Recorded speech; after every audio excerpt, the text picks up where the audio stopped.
I live, move, and have my being.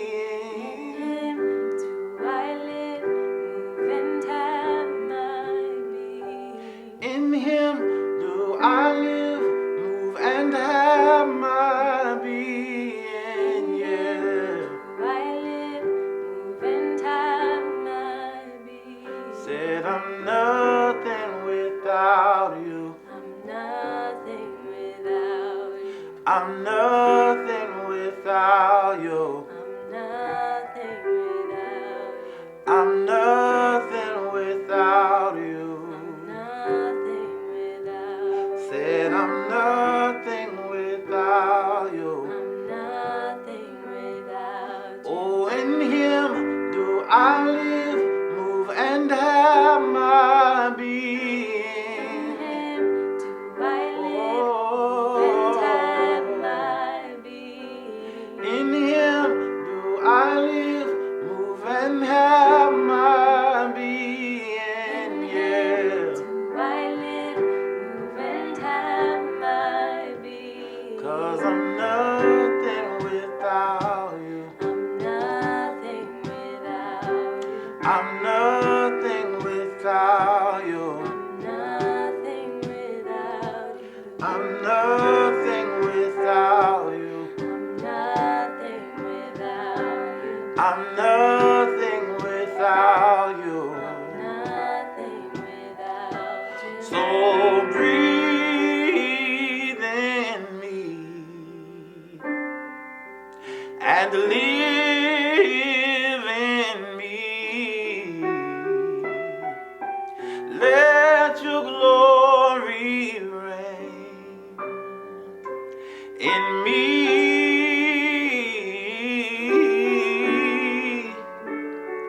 Oh, breathe in me and live in me.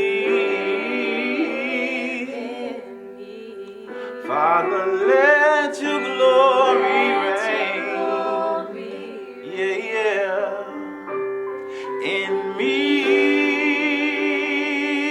Oh, yes, breathe in me. Father, live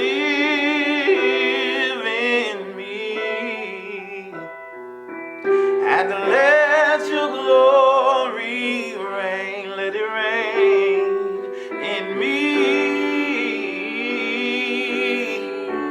Oh yeah, I said I'm nothing without you. I'm nothing without you. Said I'm nothing without you. I'm nothing without you. I'm nothing without you. I'm nothing without you. Said I'm nothing without you. Nothing without you. We're nothing without you. We're nothing without you. I'm nothing without you. I need you. I need you. I'm nothing without you. I'm nothing, yeah. Nothing without you. Lord, I'm nothing, I'm nothing. Nothing without you. I'm nothing, I'm nothing. Nothing without you. I can't breathe, Lord, without you. I'm nothing without you. We need you, we need you. I'm nothing without you. So breathe in me and live in me. Let your glory reign in me.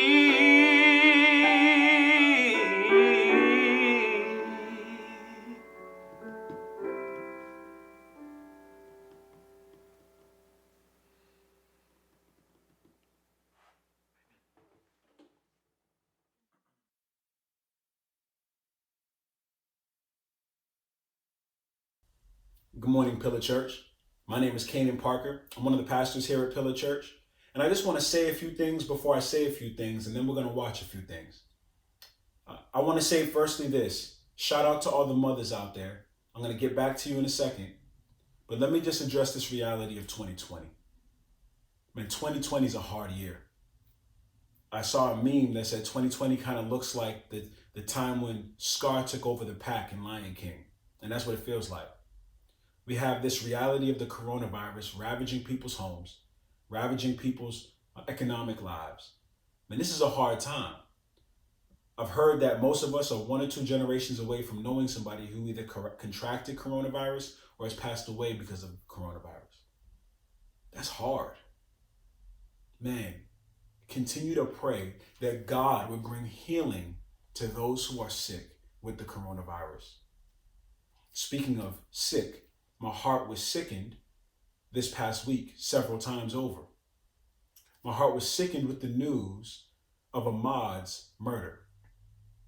It was sickened not only because this was what looked like a cold-blooded murder of a young African-American man. That's not the only thing that sickened me. I was sickened by 2 other things. I was sickened firstly to learn later that he was murdered in February.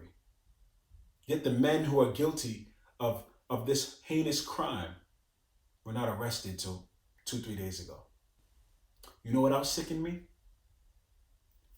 The reality that this is not new. This is a reality that men and women of color are facing in this country on a daily basis. It's hard because the voices and the screams and the cries of so many fall on deaf ears because so many want to believe that they're not a part of the issue when the reality is the whole country is a part of this issue. We are a nation that has a unique history, a history unlike most other nations. And because of our history, because of our past sins, our past racism, our past evils, we have to deal with that reality as a whole, as a nation. It can't be one people crying and screaming and looking for hope and help over against another people who say that the cries and screams are irrelevant, not substantial. If we're going to have any hope of restoration at all, we need a whole country to act, not just a certain demographic. You know what 2020 has been teaching me and teaching many others? It's been teaching me and others that there's no safe place on this side of heaven. The reality is that we can't place our hope in anything on this side of heaven. You can't place your hope in the DOJ, the Department of Justice, because they suppress the truth in unrighteousness, it seems to me. You can't place your hope in elected officials because they're being tugged to and fro. And oftentimes we find compromise later on. We can't place our hope in people, y'all. Our hope is to be placed in the only safe place. Our hope is to be placed in Jesus Christ, the one who has the fidelity and the power to redeem our souls from sin, the one who has the ability to transform our dirty, broken, dark hearts into a heart of love, joy, peace, and patience. We need to be placing our trust in the Son of God. We as Christians ought not to lose hope, and we ought not to never cease fighting for justice on this side of heaven, despite the reality that we will never experience final justice on this side of heaven. Well, you say, why? Well, first, we place our hope in Jesus because the name of the Lord is a strong tower. The righteous run into it, and they are safe. Secondly, we place our hope in the risen Lord, Jesus Christ, because we have the hope of glory. Romans chapter 8, verse 18 says that our present sufferings are nothing to be compared with the glory that is to be revealed to us. And that all creation is groaning for the restoration in the work of the blood of Jesus Christ to cleanse it and to redeem it from sin. And you say, why will we never stop fighting for justice on this side of heaven? We will never stop fighting for justice because it's the obligation of faith. Our message is the Great Commission, but our lifestyle is the Great Commandment. We will love God and we will love people. And we will fight for the care and love and support of people who are in need of it. As I posed a question to our mothers this Mother's Day. I asked them, how do you raise a child in this sick, cold world? Man, I wish you could have heard all of what was said, but I pray that what was said is a blessing to you. So before we segue into the interview, let me just encourage you moms with 7 things. I just want to say 7 things to you, and I won't even elaborate long. I'll just give you 7 things that I think you should write down in your notebook or use somehow, some way in your daily life. Just take one of them and try to apply it. The first is this: don't grow weary in well-doing. Galatians 6:9. Being a mother is work. It's a lot of work. It's more work than what most men realize it is. And oftentimes our cries to God seem to fall on deaf ears. But I want to encourage you, because God has spoken to you through his word. He told you in Galatians chapter 6, verse 9, don't grow weary in well-doing. Number 2, share your life with others. 1 Thessalonians chapter 2, I believe verse 8. There is comfort that mothers have in sharing their experiences with one another. Knowing that they're not alone will help push them closer to Jesus and closer to each other.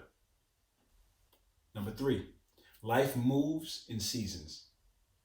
You're going to experience winter, fall, spring, and summer in your life. Just know that what you're experiencing now will probably not be what you will be experiencing a month from now. That ought to give you hope.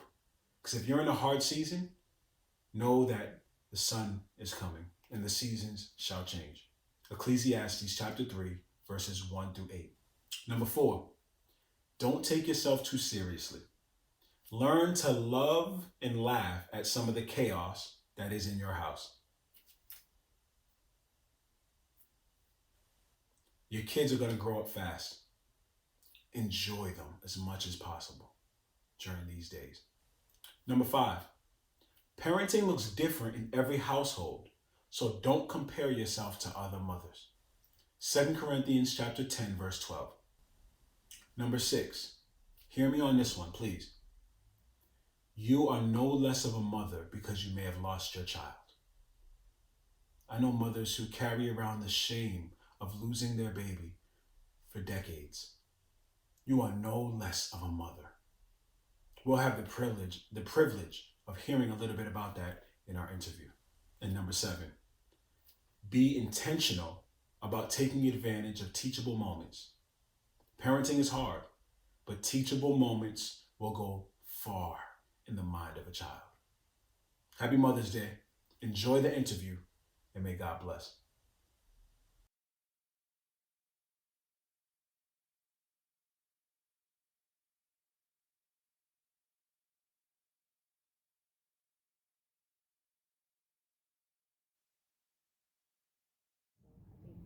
I think that's, yeah.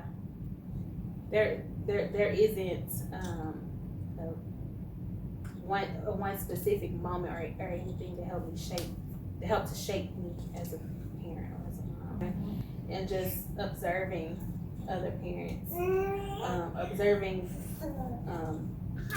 myself and how I grew up in relation to other people and how they grew up, and just taking that all in and deciding that, you know, how I want my children to see me is basically how I'm going to parent them.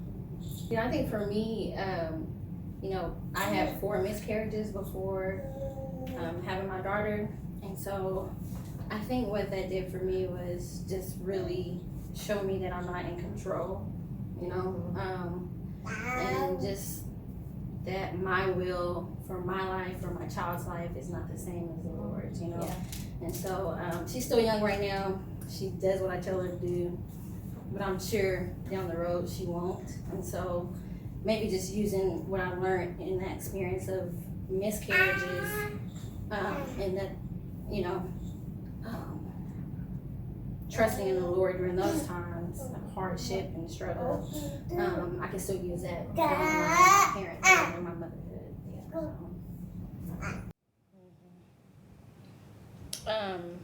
I think the first one, I was like, it's okay. It's just one. I have a healthy pregnancy the next time, you know. we got to the second one, and I think I started to feel like, okay, I'm getting a little older. I was actually very young. But I was like, man, I want to have 6 kids. How can I have 6 kids, if I keep losing them? So the first 2 were just kind of like, it'll happen one day. But the third and the fourth one, I think the third one, when I start seeing how much it affected my husband,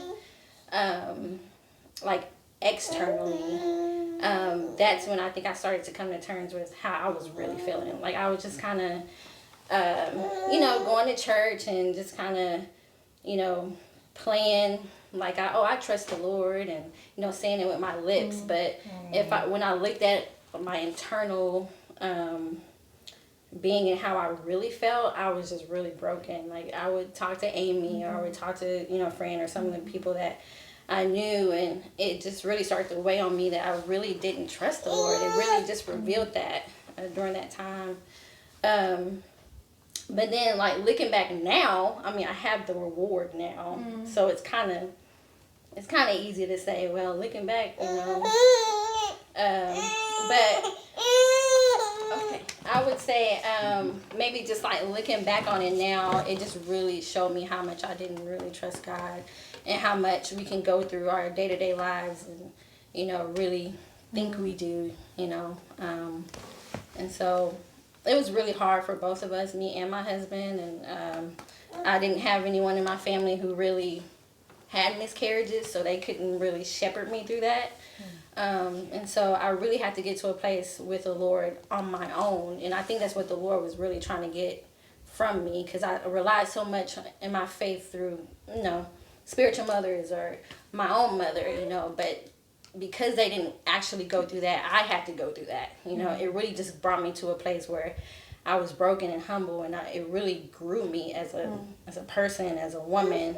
It did make me, maybe like the third or fourth time, it did make me feel like, not necessarily less of a woman, but you always read in scripture like, we're supposed to bear children and we're supposed to do these things, and I was like, what's wrong with me? Why can't I hold on to these supposed gifts or promises that the Lord said I was supposed to have, and I think once I really was honest with myself, that's when I just started to see, the Lord really shift. I'm not saying he did it because, I don't know what I'm trying to say, but I feel like once I shifted, or once I was honest with myself about where I truly was in my walk with the Lord, I started to see the Lord just in a different way, maybe, and the way that he was moving in my life, it really just, started to blossom, and like I said, I got the reward now. Some people don't get the reward, on this side of heaven. Some people don't really, get to hold a child in their arms, or it has to happen through adoption or whatever the case may be. But I think for me, I just had to really realize where I truly was with Christ. And it really grew me during that time. Fear. Even when I had her, or conceived her, fear was just, always on my mind. Like, I think the third and the fourth time, I was just like, okay, we'll see. Like, skepticism. We'll see what happens, And so, even with her, I think more so her, because she just came, I really don't know how she came, but we ain't getting time. I really don't know, but even with her, I think I just really just didn't believe it, even when I saw the sonograms and stuff like that, okay, something's gonna happen, and so I think I just, like I said, once I just started being honest with people and sharing my story with, Fran and Amy, this is where I'm at, they'll ask me how I'm really feeling. I think I just, once I started really just being open about it, that's when I started seeing breakthrough in my life and just being honest, I can remember one conversation. I don't know why I always remember this conversation we had. And I was like, do you think God is always making you wait? Yes. Y'all don't know my story. Right. Y'all. This is just a little piece. Right. But yeah, I remember that story too, or that conversation too. Yeah. I don't think there were any particular verses. I love music, so me just crying out to the Lord and worship. certain song. I can't remember that one song. It's by Brie Babinix, but she had this one song, and then I would just play it over and over, and it would just talk about, Lord, like, I need you right now, like, you know, not yesterday, I need you right now. And so just playing that over and over and just really being honest with the Lord, like, I can't stand this season I'm in. I don't know what you're doing. You really don't know what you're doing. Because I know what I should be, where I should be in my life right now, you know, and just being honest with God. Like, I think, you know, sometimes, you know, not just as women, but people in general, we just really need to be more honest about where we are and in our relationship with God. And I think, you know, I honestly don't think that if I didn't go through that, I mean, I've been through a lot of things, a lot of heavy things in my life, but if I didn't go through that particular experience, I'm not sure if I would necessarily be who I am today, or if I would respond the same, if I would, you know, because I used to be, you know, a person that, and I still am. My husband. Okay, I used to be very quick to anger. Quicker. Maybe I should say quicker. I used to be quicker to anger and just wanting my way now, and you know, wanting things right now. And man, like I couldn't have dreamt this up. I couldn't have wished this up. You know, wish this time with her or experience with her, and during this season or during this time of my life. And so a lot of times we think we want things or need things now, you know, but in retrospect, I'm like, man, like I'm glad I have it right now instead of 3 years ago when the first one happened, or, you know. So, yeah, I hope that answers your question. Yeah.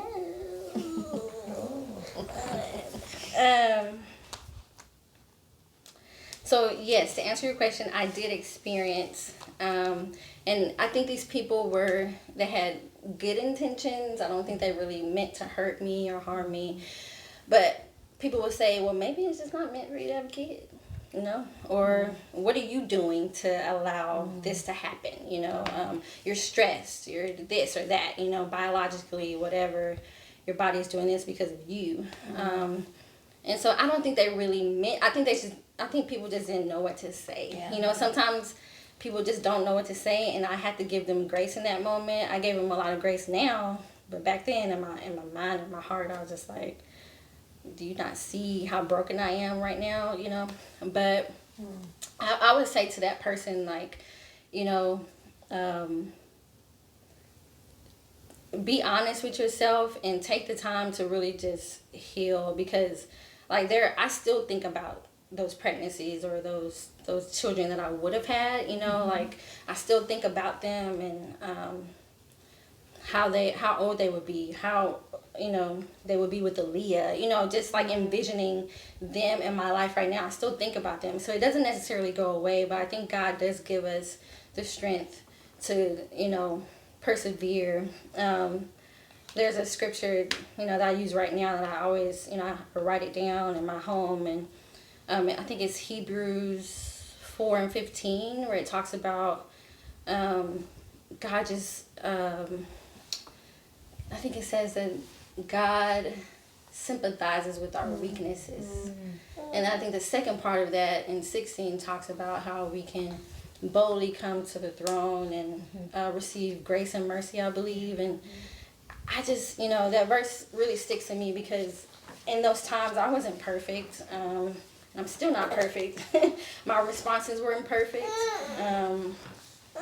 My feelings weren't necessarily they may have not been righteous. I may have not had righteous anger or anything like that, but I would just say to that person, like, you know, trust in the Lord, whether it happens today or you get pregnant today or you get pregnant later or you don't.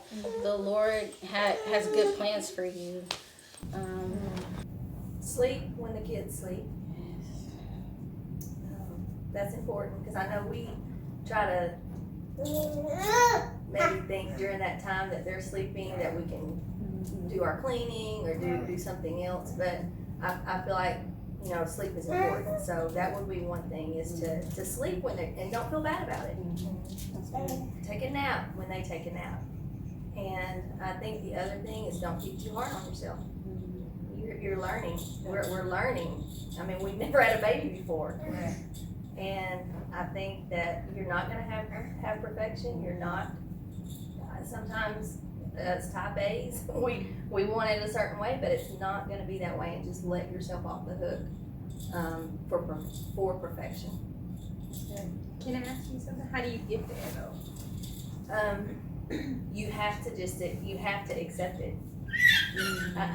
That's the only way to get there, is to accept it and see that it works. Okay. I mean, you can't get yourself there without doing it. So, like, just accept it and let yourself off the hook. And then you'll see that it is gonna be okay. It is okay. I mean, for one, I just kind of lower my expectations during this season, just knowing that, you know, my spiritual walk may look differently. And just, you know, surrounding myself with friends that, you know, that can pour into me and that can encourage me during this time. That's been really helpful for me. Right. A lot. Right now, for this season, Keenan and I have worked out where I can go walk. I need to do something, get away for an hour. And it's good because I don't have to, nobody's saying mommy, nobody's needing me. I can just walk and pray or walk and listen to music. It's been really good.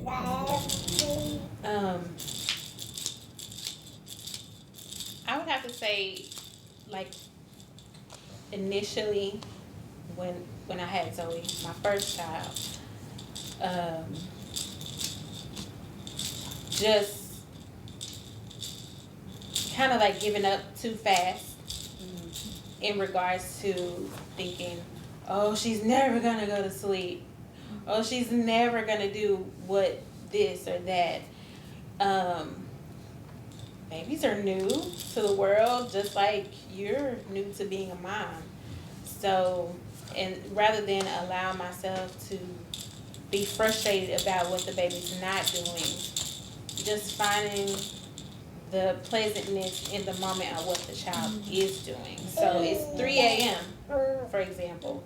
I'm sleepy, baby is not sleepy, right? So, like, figure out what that baby can do at 3 a.m. while you're asleep. There's a pack and play. Babies like to play. Put the baby in the pack and play. Let the baby be awake. You know, it's okay for babies to be awake in your sleep. So I think with my first child, those type of moments kind of got missed. You know, I'm trying to be like a stronghold parent and stick to some guns on I need you to be asleep because it's 3 a.m. and I'm flustered and upset and all in my whatever about baby needing to be asleep at 3 because I have to go to work and I have to do this and I have to do that tomorrow. Rather, I could have just laid on the floor and went to sleep and the baby would have been just fine doing whatever she wanted to do. You know, it's fine. Go to sleep. So I think that was a big mistake initially. And I didn't learn that until baby number 2. Because baby number 2 don't hold back. You know, so by the time baby 3 and 4 came around, I'm just like, I'm going to sleep. You can have fun all night if you want to. But guess what I'm doing? I'm asleep through those. You can scream. If I know you're fed, I know you're not, your diaper's good. If I know you're not hungry, you're not sleepy, you're not teething, you're not sick. I'm going to sleep. Period. There's a couple wrapped up in one, but I still have trouble with this now. Just taking things personally. When they say stuff or do stuff. And Kanan be like, he knows she's a kid. I'm like, no, but I know what she means when she said that. And then holding it against her. The oldest especially, like she'll say something. Sometimes it's out of, she just doesn't know how to say it, but I'm already offended.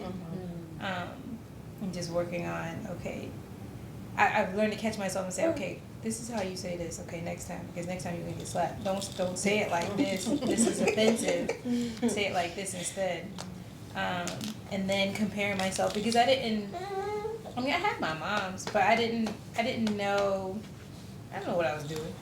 So just watching other moms who look like they got it together, because we're growing up in a space where somebody's gonna air their dirty laundry and say it's hard. They just make it look like it's so easy. So I just felt like something was wrong with me. I couldn't cope. I didn't know what to do, and I felt like just me and the baby was just at odds. We didn't connect or bond like everybody else did immediately. That wasn't immediate for us. That's been a journey that we're still working towards even now. So. I say Yeah. you should talk about it. It's very disheartening. I mean, my husband's black. I mean, I'm married to a black man, and we got married in East Texas 28 years ago. So, it was kind of expected then to be, what the climate that we're in right now, that was kind of expected then. And so you didn't really talk about it. And I raised my kids like that, and we're believers. So it's like, Jesus is the answer. He is the answer. I mean, he is. But walk that out. Like, how is he the answer? Are we to do justice as Christians? And are we to talk to our children about these things? Or should we just talk about Jesus in the midst of just a broad topic or a broad spectrum?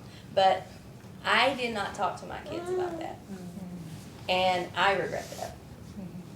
Because they, now as adults, they have come back to me saying some of the things that they endured, and I had no idea. I had no idea. And I'm walking that out now. As a mother of grown kids, so if I'd say, from my opinion, from seeing on the back side of it now, talk to them. Talk to them about, yes, safety. Talk to them about, police. Talk to them about people that are prejudiced, still alive today. Talk to them about that. And yet, talk to them in the light of a believer, of hope, of Jesus, of doing justice, and how do we do justice? What does that look like to do justice? So yes, my answer is absolutely. Yeah, as a parent of a 9-year-old who is very intelligent and completely aware of a lot of things that go on, I feel like I can't hide it. I have to speak about it. I have to make sure that she understands that, first of all, although you're intelligent, although you may have good answers and so on and so forth, the fact is that there are people who are, I guess you would say, prejudiced, or people who have racial bias, and these are facts. So let's not walk around pretending that the facts are not there, and things have happened because of this. So, when you make your choices in life, understand what the facts are, and just be cautious. We just try to be real.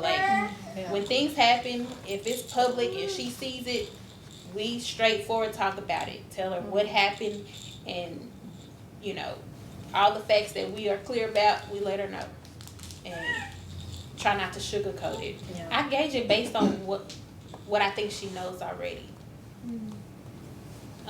One, because I don't, or at least, what I believe she's been exposed to, what I believe she knows, and history. I don't think that there's any reason to tiptoe around history with kids, whether they're ready for it or not. Because, to be honest, the world's gonna give it to them ready or not. Right. So I would much rather my children be aware first and foremost, because I've given them the information, and not blindsided with the information coming from outside of my home, and then I have to go back and retract, you know. I would much rather like be upfront. Yeah. That's good. That's good. We haven't really talked much about it with our kids, mostly because the older one is very super hyper emotional. She saw one fight scene in Family Matters. They didn't even show the whole thing, and she had nightmares about it. So they're just Family Matters. And so it's kind of like, I don't know, she hears information, but I feel like her brain takes it to another level. So we give it to her in bits, like when we talk about Black people and slavery and just stuff, we talk about, you know, we talk about the sin involved there, and that people do think that they're better than others because of their color or where they are in life. That isn't what God says. It's wrong. People have violated it. But no one person is better than the other. I want you to know that everybody is created in God's image. So like when we talk about history, I let her know people suck, and this is a consequence of sin, and they are wrong. I said still some of that stuff kind of happens today, but it looks different. And I wait for the questions and say more, but we haven't talked about like the deaths. Like before we got here, it was just so many coming out. She not. I don't think she was ready, but I think we should talk about it. We shouldn't keep her from it. Just kind of, now I'm gonna look for a window to talk about it. Yeah, so I feel like, so with our child, she's exposed to kids that are a little bit older than her because she's in a higher grade. Okay. And so with that,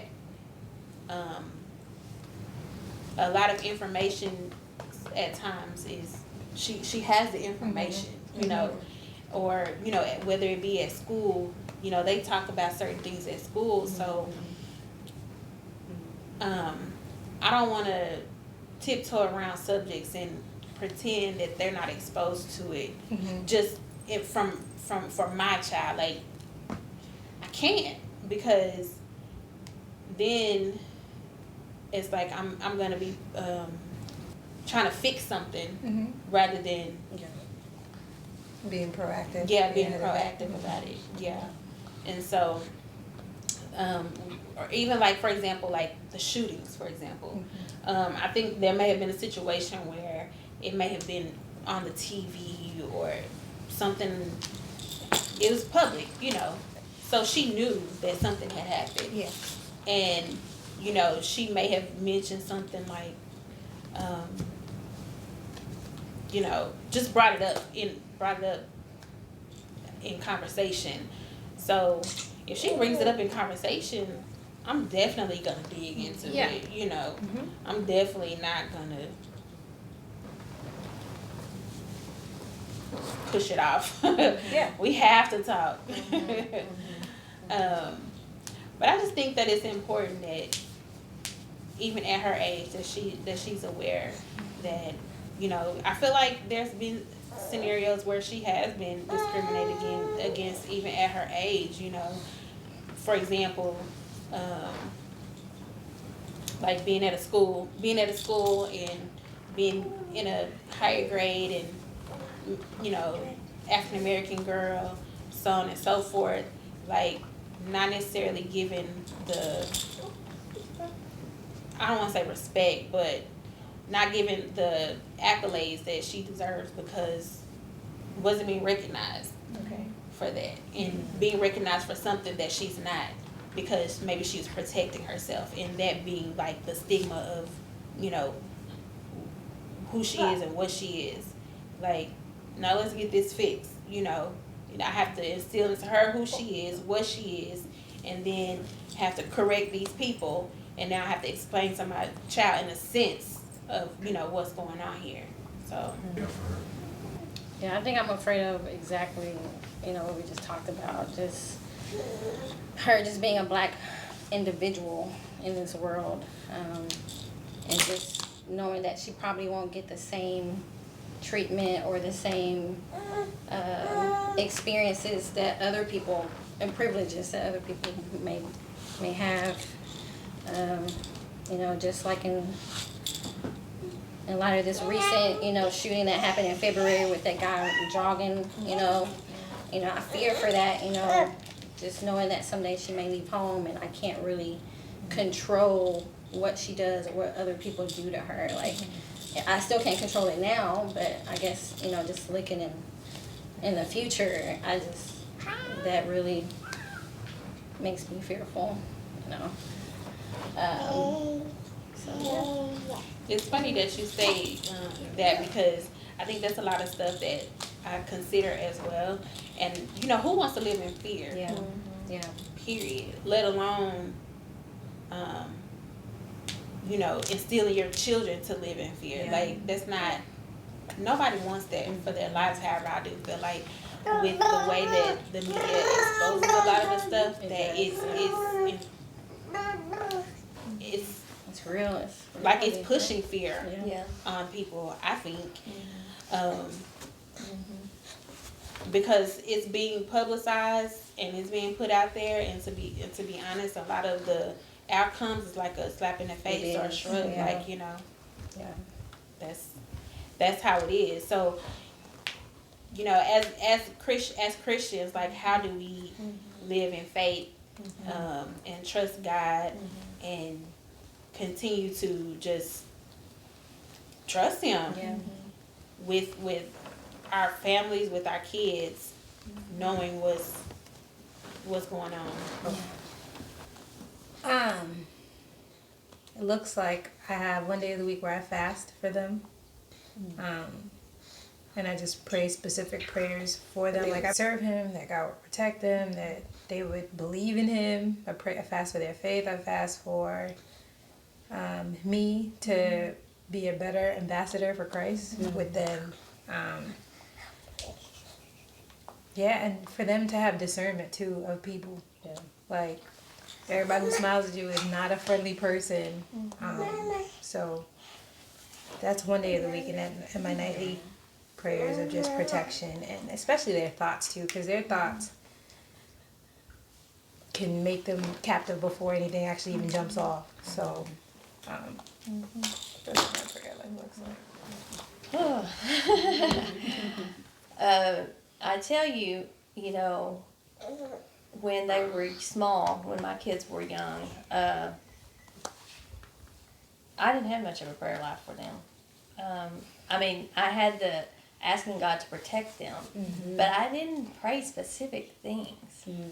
And I wish I would have done that. Like, That's you something I telling just me, learned to do. yeah, I in the mean, last that's couple awesome. years. Like, I love that. Like, I love that. I love that you do that, because I did not do that. But as, you know, my walk with Christ looks a little bit different than it did then too. But because I became a mom at such a young age, but now, like, as my kids started, you know, the teenage years, and your prayers are like, they get a little bit different. But the one thing that I had to do this one time for one specific child, I had to literally lift my hands, physically lift my hands and say, they're yours. Yes, they're my children, but they're yours first.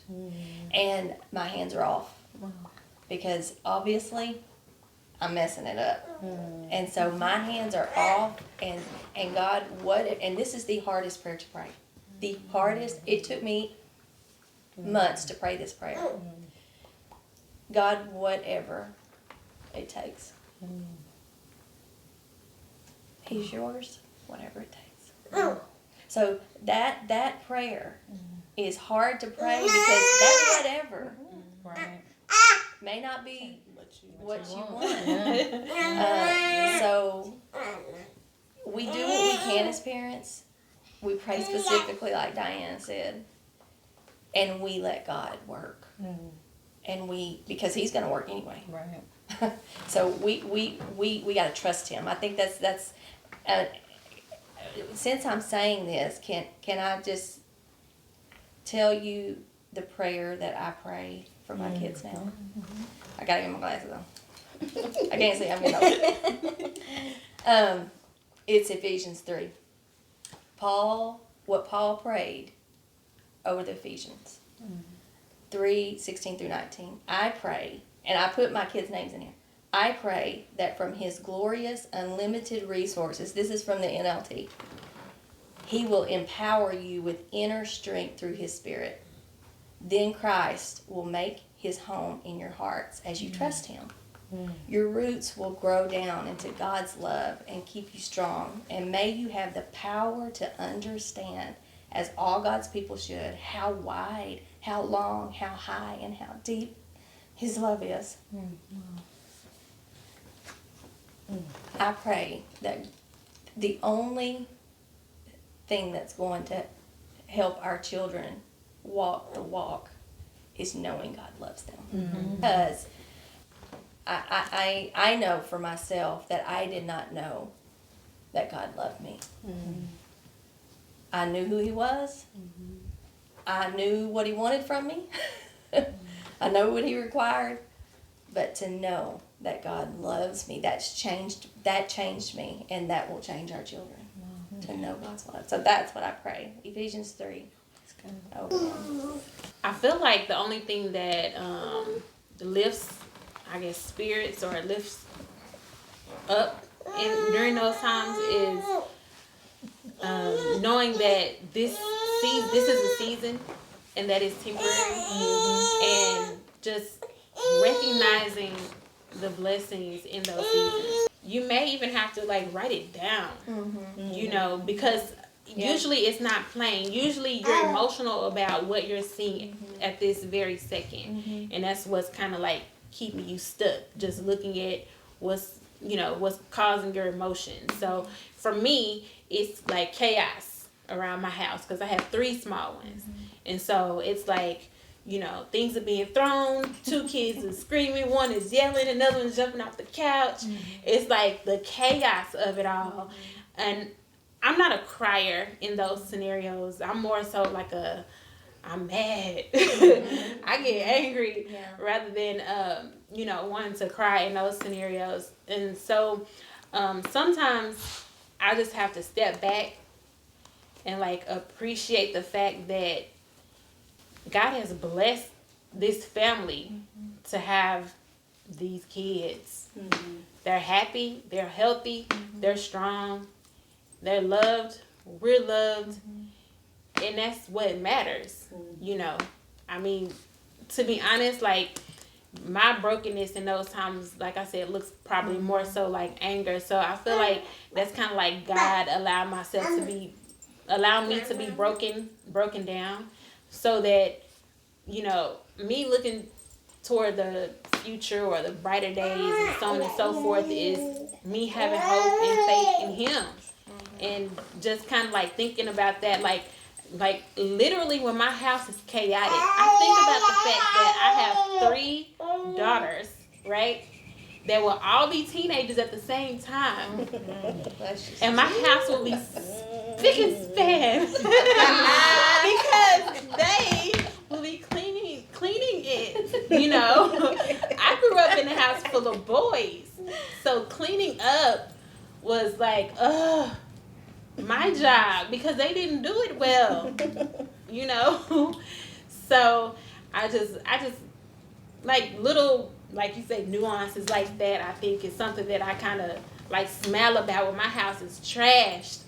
I'm just I can't wait so all of you know how to do this. It's gonna be glorious. That's so funny. So that's just one little thing. I will say, piggybacking off of what you just said, is I think looking back, one thing that I would have done different, as you're talking about house being a mess and a wreck, and I was one of those that tried to keep it clean. You know what I'm saying? Try to keep it clean, That's and why I'm so mad. then you got to cook. You got to try to keep it clean. And I was one of the angry ones too. Like that's how I showed my emotions is like yelling at them. And so I look back and I wish that I would have done less housework and played more with them. And not sweat that stuff like we were talking about. You know, don't sweat. Even though it drives me crazy to see this mess, just play with them, interact with them, because at those are the times they're going to learn something, and those are the times you're going to learn about them. And I wish I would have done that, and I didn't do that. So that makes me happy that you're like you're not really like stressing over. Yes, you see it. It does make you a little bit like, but it's okay. For me, I went to the next level. I was like, we gotta get this, get this clean. I mean, don't get me wrong. I do that. I just, the Lord just lets me know sometimes. That's good. That's good. Let them have their 20 Their minutes 20 and it's over. But I do wish I would have played with them more. Like Calvin, my husband, he gets to be the one that plays with them, and I have to be like holding everything together. Right. And sometimes I look back and I go, what would it look like if I just let go too and joined them? What would that look like? Well, real talk about that is, Keenan did a good job of playing with the kids when I had to go to work. And I come home and this is what they made. They had so much fun, and I'm like, okay, but the house is a mess. Who's gonna clean this up? I gotta do it, or he'll clean up. Actually, he'll clean up. I take that back. But I'm just like, but who? Like, it'll be so men can just do one thing at a time. So the house will be clean, but nobody ate Right. it. Or they would have eaten, and everything else is hot mess. Yeah. Or anyway. All this to say is like, but if I was to take this time and play, everything will fall apart. Yeah. There's nobody coming behind me to help out and do this part. Just play. It's just, they only want, they want more than 20 minutes, but they'll be happy that you fill their buckets for 20 minutes. So it's a battle, constant battle. Like, they just tore up this room. I'm like, okay. I know. Okay, because we just picked it up. I'm just going to walk away. And there are other times where both Kane and I will be like, who made this mess? Y'all get in here and clean this up right now. Like, and they're just jumping from the next thing that they were at. They're like, what did we do? Oh, okay. Like, their little happiness went away. Yeah. So was it worth it? Is that what you're saying? Like, it was worth it because it got cleaned up. And my emotion is anger. Yeah. But for the times where it's tears, it's more so for sleep. I just want to sleep. Yeah. Just consecutive hours. And when I can't get it, a lot of times in a row, I'm just mad. Like nobody can do nothing to make me smile. Yeah. Do you are you unable to sleep while baby's awake? Or yeah. I don't know. You have a pack and play? Yeah, I can at least get a good pound out through there. Well, no, in our pack and play, she learned how to climb out. She started climbing up, and she was just gonna hit her head. Because our first kid hit her head, so it was just like, we're just not going to live through that again. Yeah. She hasn't figured out the crib yet, but I don't know. I think it's my nerves. I just need to make sure that they're calm down and are not going to climb out. Those are those tears for me. But it's mostly Tears anger. look different when they get older. It's a different kind. I believe it. Yeah, you can't control them anymore. At all. I mean, they hit this age and you could kind of control them when they were little, right? I mean, but when they get older, what you have taught them, you expect them to put into play. Yeah. And sometimes they do, and sometimes they don't. But it just becomes a certain point where you gotta trust. Like, you gotta trust that what you've taught them is gonna carry on, no matter if they make a stupid mistake. No matter what, it looks like this time you're crying for them. Wow.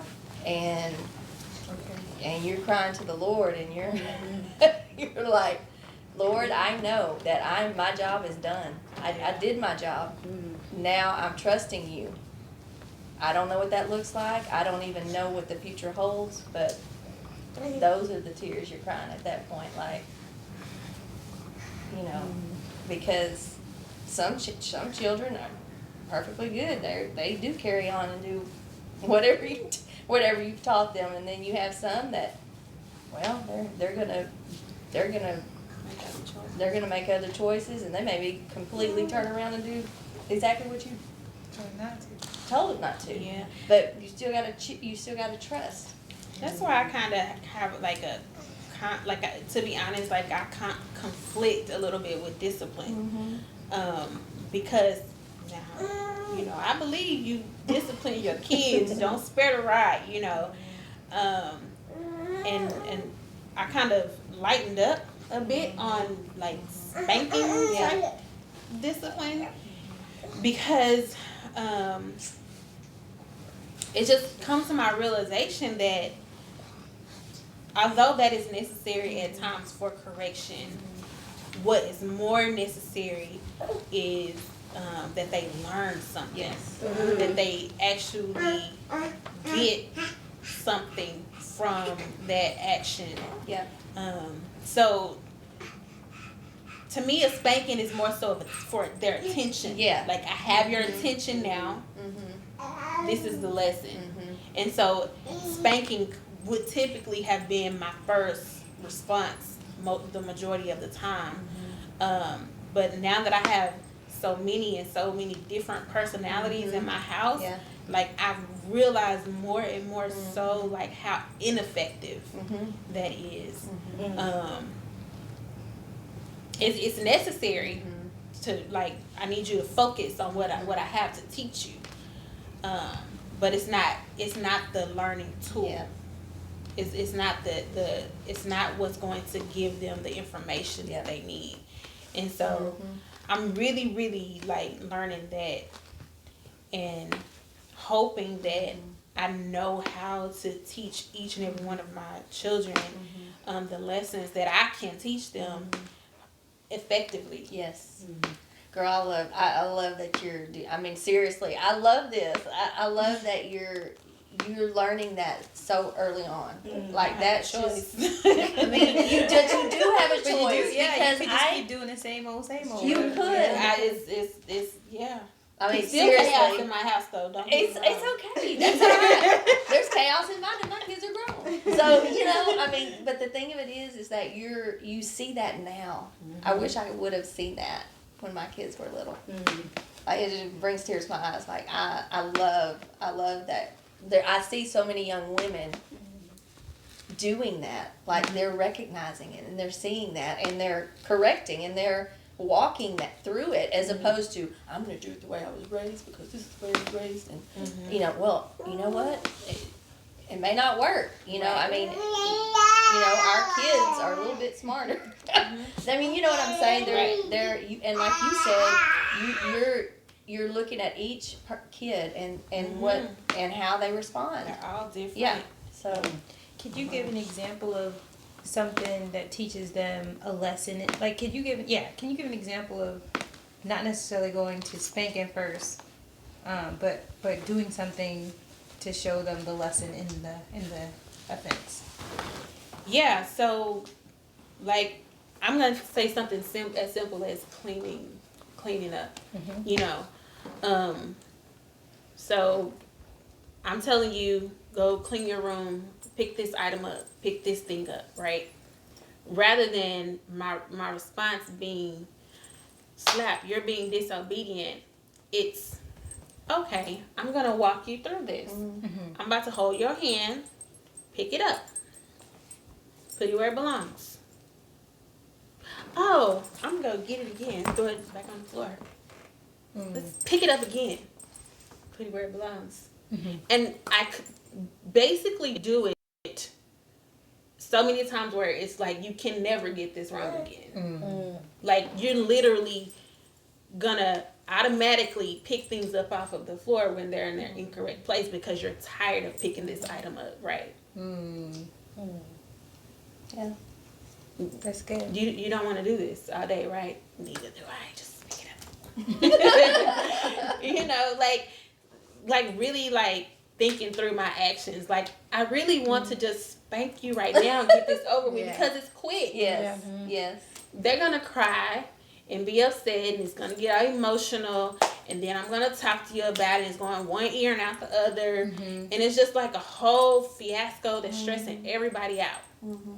If I'm gonna be stressed out, I need this stress to be effective. Yeah. And so Yeah. this is a lesson to be learned. I'm asking you to clean up. You're not gonna clean it up.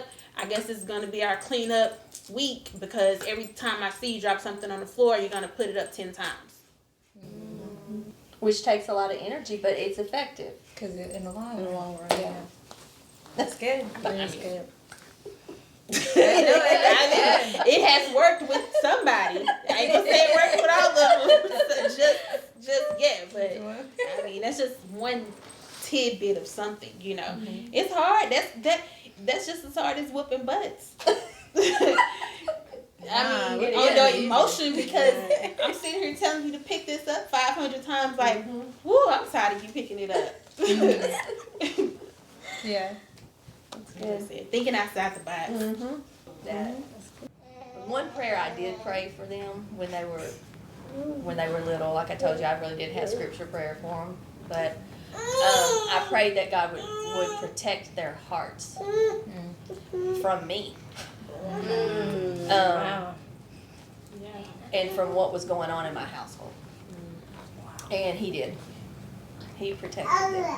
That's good to hear, because I don't know, every day I'm hurting their hearts, I'm breaking them. And I just keep asking God to redeem it, heal their wounds, because I'm sucking up this job right now. So, And He does. to hear, to see it, that's good, because I'd be worried about my children. They're going to run away from me when they get older. And not want to come back. They ain't going to come back. They'll come back and see their father. They're like, is Mom home? Well, I'll see y'all later then. No, they won't. They won't. But I will tell you It changes. this. It like switches.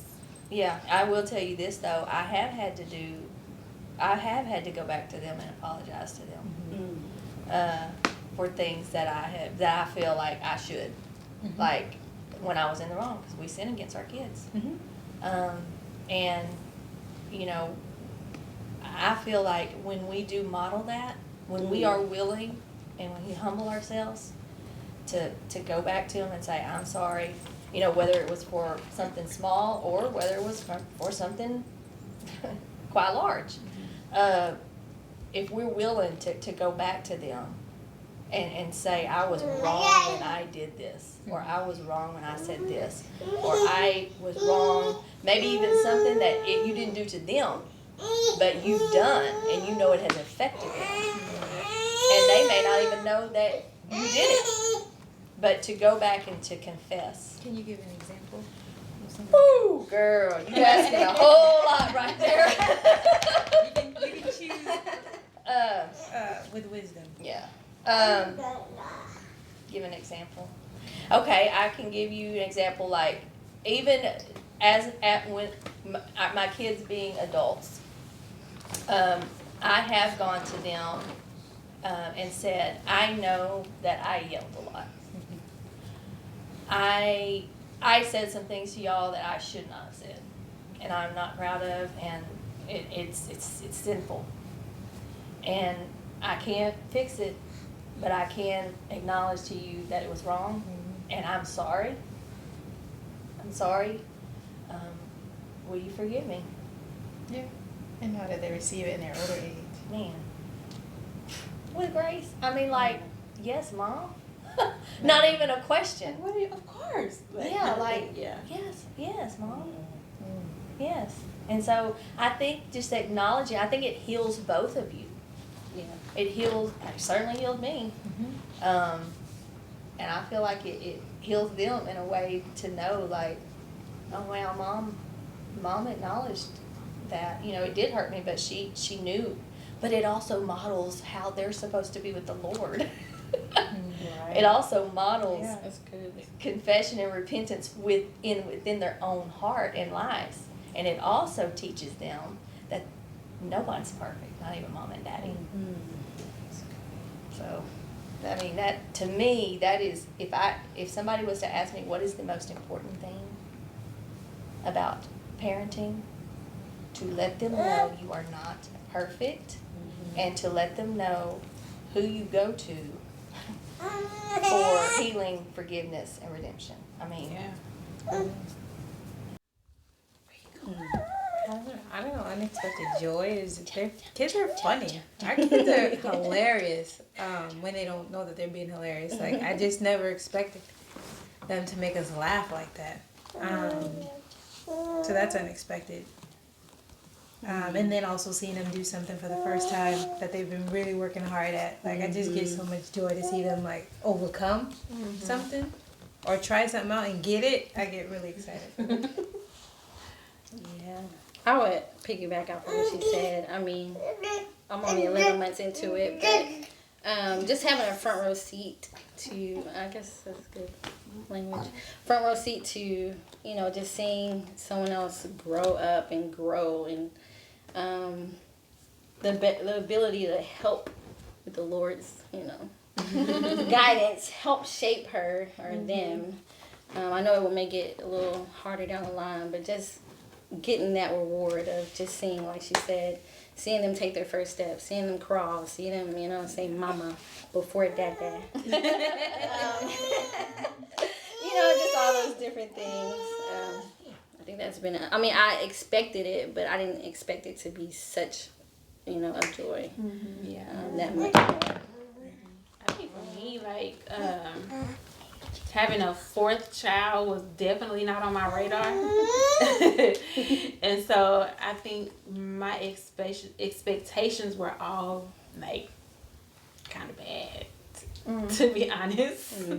They were all kind of bad. And then here comes this little boy that does not know how to not be happy. That is like I've never smiled so much at a baby. Like, I'm not a goo gaga mommy, but like, if he's crying and you take a good look at him, he'll throw his head back and laugh in a moment. And so, like, stuff like that, like, I can't even take him crying seriously unless I know that there's something wrong with him. Like, and so that's like a strange kind of joy, like, for me in my house, and just for me in general. It's like new. Like, I'll never experience this like you are doing, but I take it. I mean, we definitely read the Bible together. We started making it like more consistent as a family. But we read Bible and daily devotionals because we got different levels in our home of understanding. We sing songs. Every so often, I don't know, I think Kanan might do it too, but we do just drills like, so what, you believe about Jesus? He ain't real. And just have them just, what is their response? Those are just like head stuff though. I'm learning to do more so now though is let them watch me. I want to pray, but I want to be by myself. Like, I don't want nobody in my, like, leave me alone. But to let them watch me pray. Let them watch me read my Bible, but I get frustrated because everybody can ask me a question. But, like, be gentle with it. Like, this is important to me, but not so much where I'm going to cut off your head because you keep interrupting me. I'm learning to model it because what I'm seeing is that they do what they see more than what they hear. And I've always known that. So that's what the stuff with, like, okay, don't cuss and they won't cuss, but I'm talking crazy to this one. Yeah. This one's going to talk crazy to this one. And I'm getting on this one for talking crazy. And I'm like, I taught them. Dang. Like, no, so now I'm trying to, like, pull it back. And model how I want her to talk. I don't know. So, that's modeling. Good. Yeah, I think I'm still learning. Just, I don't know. I'm just like trying to, like, wherever I can, to be honest, like, you know, because we're so all over the place. I think sometimes with the little ones that it's not anything that's super routine about it. It's you know. Yeah, we try to pray at night. Oh, if I have a scripture, I have, like, my 4-year-old, she knows when I'm listening to my scripture, right? And she'll want to hear it with me. And so there's been times when I've had only one headphone in and she snuck and got my other headphone and she's just listening away. So, you know, I guess you said, like you said, modeling and you know, them doing what they see. Like, she comes to me now and she's like, Mommy, I want to listen to what we were listening to on your phone. And I'm like, oh, okay, sure. I don't think you understand any of this, but let's listen away. Are they young? Yes. And let me tell you why. I've heard this 1,000 times. Don't be your kid's friend. Do not be their friend. Okay, what is a friend? Exactly. I mean, let's define friend. I mean, because I want to, and maybe that's the issue. Like, what is a friend to us? Exactly. So, am I always going to agree with my friend? Am I always going to tell my friend what she wants to hear? Do I expect my friend to always tell me what's good about me? Or do I expect my friend to challenge me? I expect that. Like, that to me is being friends. So you have this bond, and you want to, you like this person, and this person likes you, and you have this mutual bond of affection for each other, and we have that for our kids. Why not be their friend? Why not? I want to be my kid's friend, even at a young age. Yes, do they need to know you're an authority? Of course they do.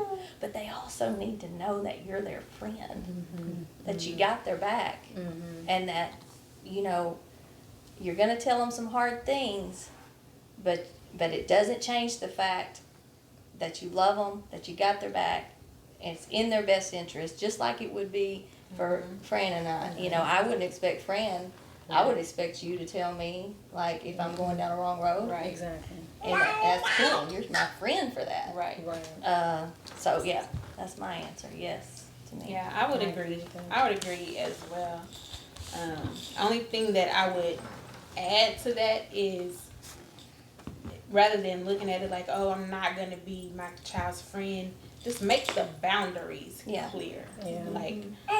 Like you have different types of friends, right? Yeah, I have different types of friends, and with each of my friends, the boundaries have looked.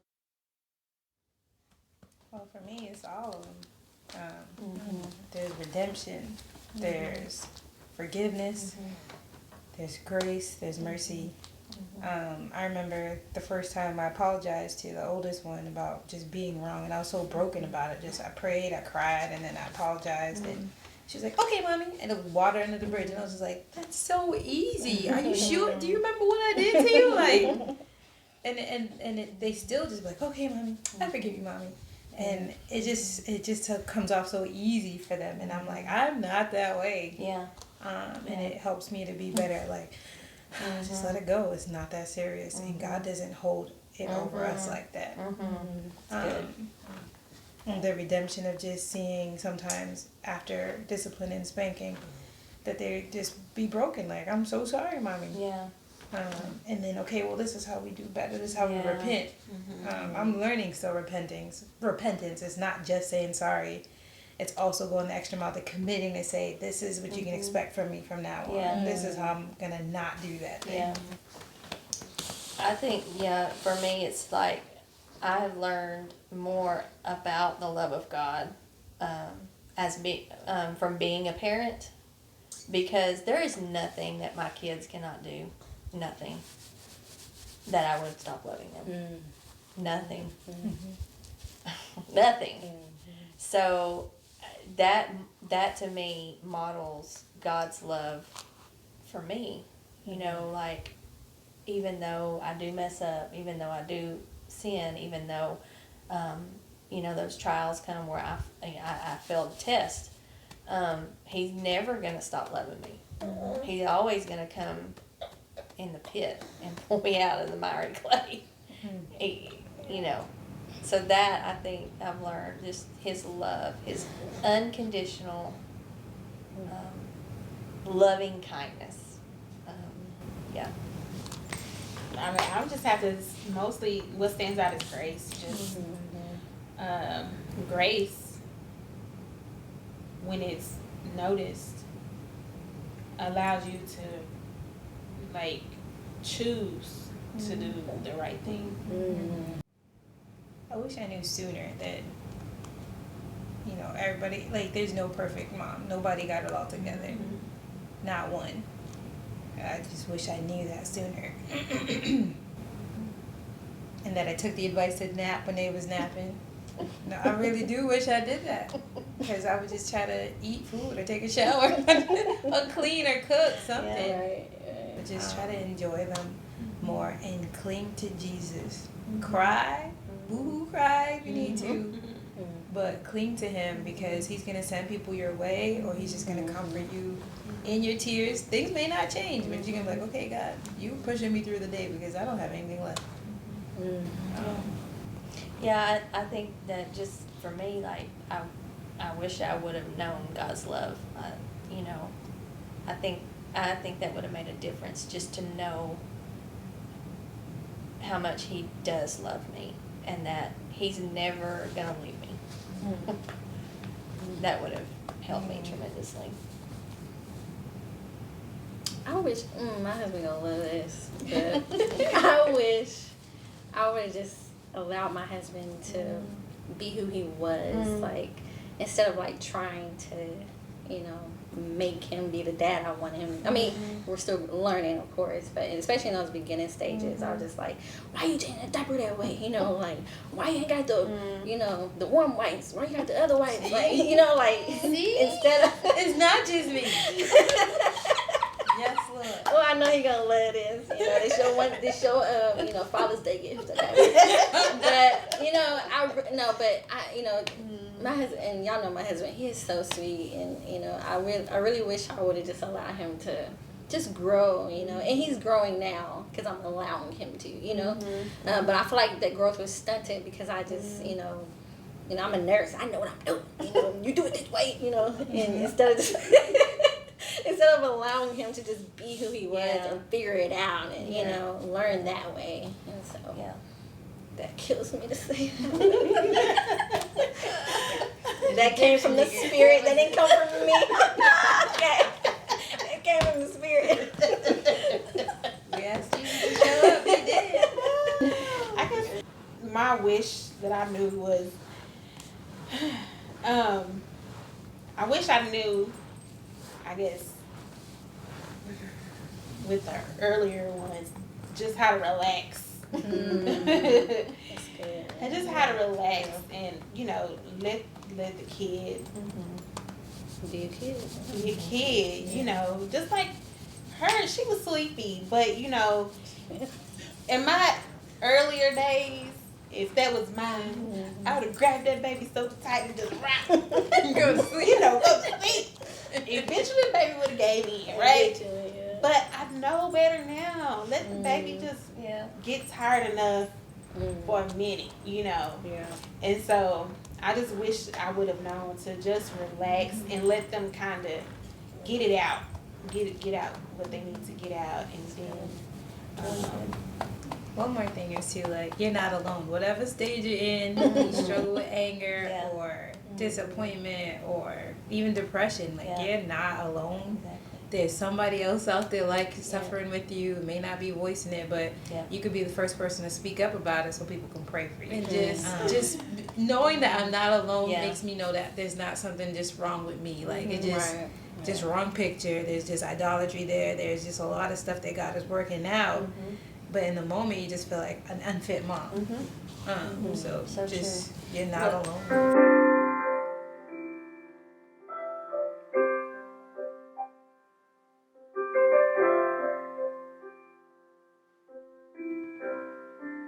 Worthy of every song we could ever sing,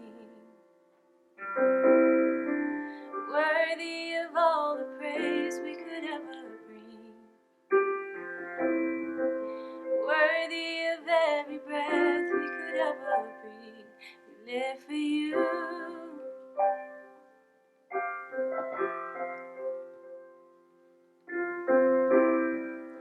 Jesus, the name above every other name. Jesus, the only one who could ever save. Worthy of every breath we could ever breathe. We live for you.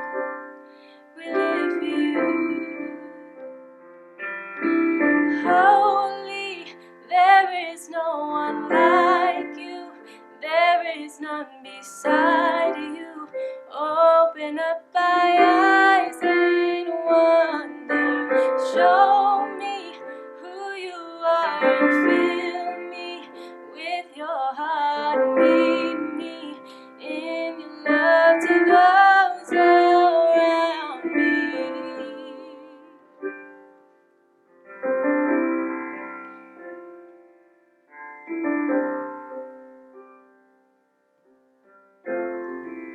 Jesus, the name above every other name.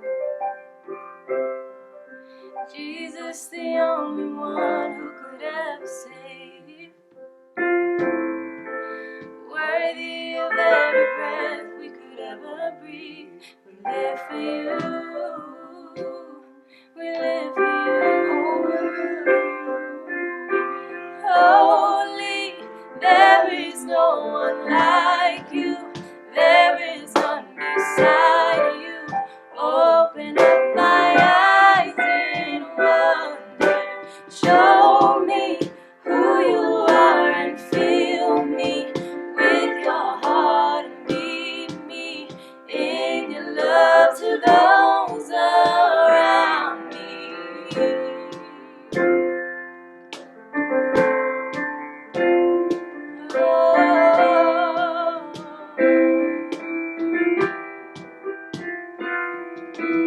I will build my life upon your love. It is a firm foundation. I will put my trust in you alone, and I will not be shaken. I will build my life upon your love. It is a firm foundation. I will put my trust in you alone, and I will not be shaken. Holy, there is no one like you. There is none beside you. Open up my eyes in wonder. Show me who you are and fill me with your heart and lead me in your love to those around me. Holy, there is no one like you. There is none beside you. Open up my eyes in wonder. Show me who you are and fill me with your heart and lead me in your love to those around me.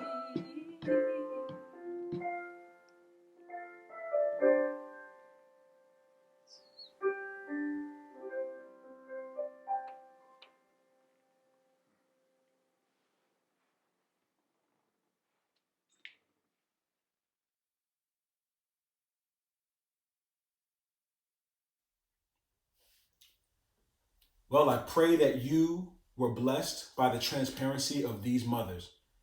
These are some everyday moms who are trying to do their part for the glory of God and the good of their children. I pray that you found hope in their answers and hope in their experiences. You would have noticed in the description a cross-reference sheet to the verses that we talked about at the beginning of this message. Please go ahead and download that sheet and use it as you need.